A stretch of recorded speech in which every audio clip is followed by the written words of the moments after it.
A scary injury on Monday Night Raw. WWE Commentary Cuts coming, and Rock Dwayne Johnson might have just set up a match with Roman Reigns. Happy New Year, fam! I'm Ollie Davis, and this is the WrestleTalk News. Support WrestleTalk! Despite Christmas being nearly a week old, Hunter Claus teased one last special present on the 30th of December. Not going to confirm or deny the rumours of a former WWE champion appearing at WWE Raw Day 1, but I will say to stay tuned. You naughty Paul. You naughty, naughty Paul. Many speculated it could have been Andrade, who had reportedly finished with AEW that same day. Maybe it could have been Brock Lesnar. Perhaps it could be CM Punk making his latest emotional return to wrestling. I'll cry for you every time, Punk. But the Monday Night Raw Day 1 special trumped even the loftiest of expectations. It was Jinder Mahal.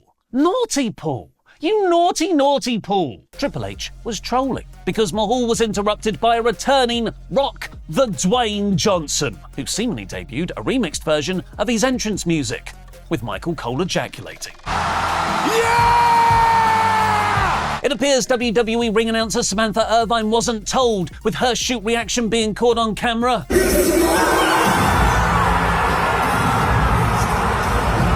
Dwayne's appearance appeared to be the latest in a run of fan-servicing segments with no follow-up, like his one-night SmackDown return back in September, until he asked the live crowd where he should sit when he gets dinner tonight. Should he sit in a booth, at the bar, or at the head of the table? The heaviest tease he'll face his bloodline cousin, the head of the table, Roman Reigns, yet. The Rock himself has revealed that match was originally locked to take place at 2023's WrestleMania 39, where Reigns instead beat Cody Rhodes. If Rock vs. Reigns is happening at Mania 40, it means we'll get to see the latest chapter of Cody in his never-ending story.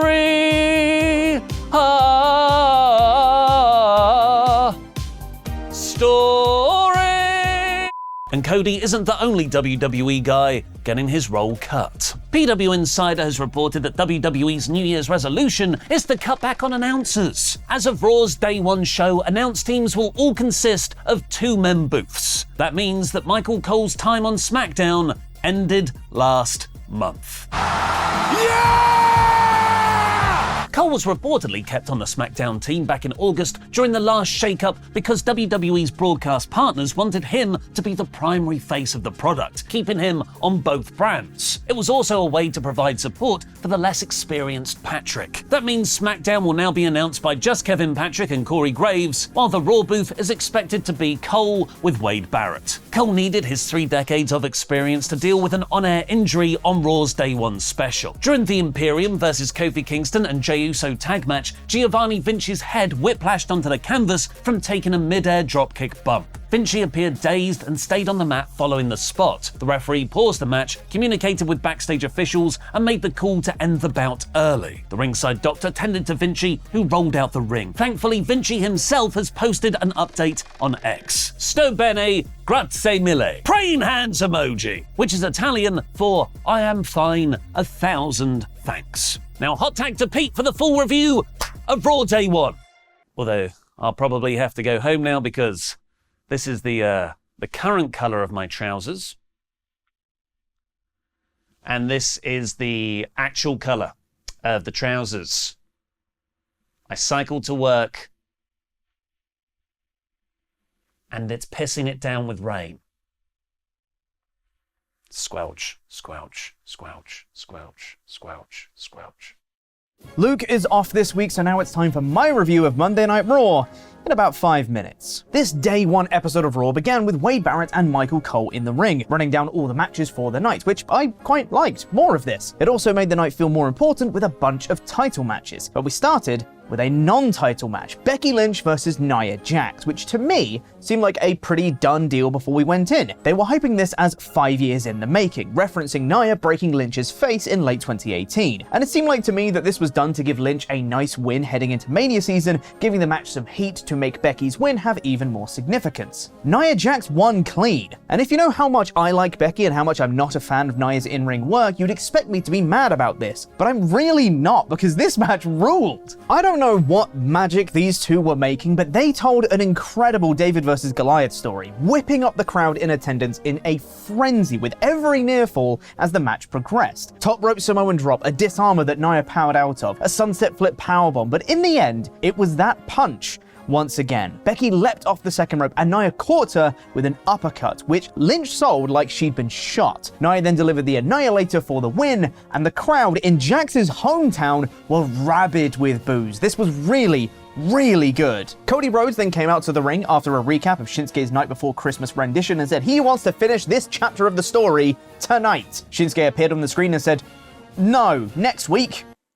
Alright, Kofi Kingston teamed with Jey Uso to take on Imperium next, which ended with referee stoppage after it looked like Vinci was injured after a nasty bump in the ring. Following a Kofi dropkick, it looked like Vinci either caught the dropkick in the face or bounced his head off the mat hard when he landed, or both. Unfortunate for everyone involved, particularly Vinci, of course, though he has since tweeted to say he's fine, so fingers crossed he's not out for too long. Best wishes on your recovery, Vinci. After a video package of WWE's holiday tour, The Miz hosted Miz TV, advertised as special guest being the Judgment Day. Instead, it was just R-Truth representing Judgment Day. Truth says he's doing PR work for them, he's doing admin work, because nobody likes Judgment Day, so he's trying to make them more likable. They were interrupted by JD McDonough and Dominic Mysterio, who said Truth isn't in Judgment Day, to which Truth replied by saying that JD was the one who lost the Loser Leaves Judgment Day match. Dominic got booed an insane amount in his hometown of San Diego, but a tag match was set up of JD and Dom versus a reunited awesome Truth. Triple H cares about you fans who have nostalgia for 2011. The match was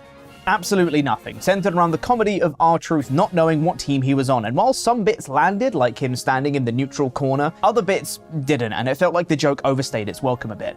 Awesome Truth won. The new women's tag champs, Kaden Carter and Katana Chance, were partying in a pre-recorded segment because they like to party, and were interrupted by Piper Niven and Chelsea Green, who set up a rematch for next week's Raw. After a video package earlier in the night hyping the match, and a quick video package here hyping Rhea Ripley, we got Ripley versus Ivy Nile for the women's world title. This was also a very solid match, with Nile getting a bunch of good offense in, but ultimately succumbing to Ripley with a headbutt, knee to the face, and a riptide for good measure. Both look good coming out of this, and leaves room for Nile to challenge in the future while keeping Ripley strong. Great stuff. We then got the return of a former WWE champion. As Ollie mentioned earlier, it was initially revealed to be Jinder Mahal, which I found very funny that they were also leaning into the joke of him being a former WWE champion, until the joke continued.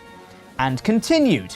And continued. Jinder cut a lengthy promo about America and why it was bad, while reciting the national anthem in Punjabi and getting the fans to boo their own national anthem. It's actually quite clever. Mahal called himself the Unifier, saying America has never been more divided. But then, after quite a long time, The Rock made his return to Raw, and despite the best efforts of Michael Cole, this was a fun moment. And I was looking forward to Rock coming out, hitting a rock bottom on Jinder Mahal, and we could move on with our lives. So The Rock then cut a long promo about Jinder Mahal for some reason, saying everyone knows about his resting bitch face and calling him the biggest asshole on the planet, stuff which doesn't make sense because Jinder is barely on our screens. Why is Jinder the focus of this promo? The Rock then sang a song about his balls or whatever and then decided he wanted to beat him up, so Jinder striked first, but of course Rock came back, hit the spine buster and the people's elbow to leave him laying. If the segment had ended there, I would have called this a colossal waste of time, but Rock did give a hint about a match with Roman Reigns that Ollie covered earlier. Now, there's Elimination Chamber coming up in Australia, with the governmental board responsible for bringing WWE to Australia requesting The Rock to be there at that show. Could they be doing Rock vs. Roman at Elimination Chamber to set up Roman vs. Cody at Mania? The last hurrah of Roman's title reign being beating The Rock before dropping it to Cody. Or is that just my wishful thinking and optimism, and it's just going to be Rock versus Roman at Mania, and Roman retains again, and the cycle continues? I like the idea of Rock versus Roman, just not at WrestleMania. The loss of Cody at WrestleMania 39 is only marginally justified if he then wins at Mania 40. If that spot gets taken by Rock, with Roman retaining again, it will make that loss even worse in retrospect. Also, this segment on Raw was 21.5 minutes, and it did not need to be that long at all. We also got a recap of that segment immediately after an ad break where I think Michael Cole came again. Shayna Baszler and Zoe Stark beat Tegan Nox and Natalya in a mostly nothing match with little crowd heat. How are the crowd supposed to care when they don't get enough time to have a great match?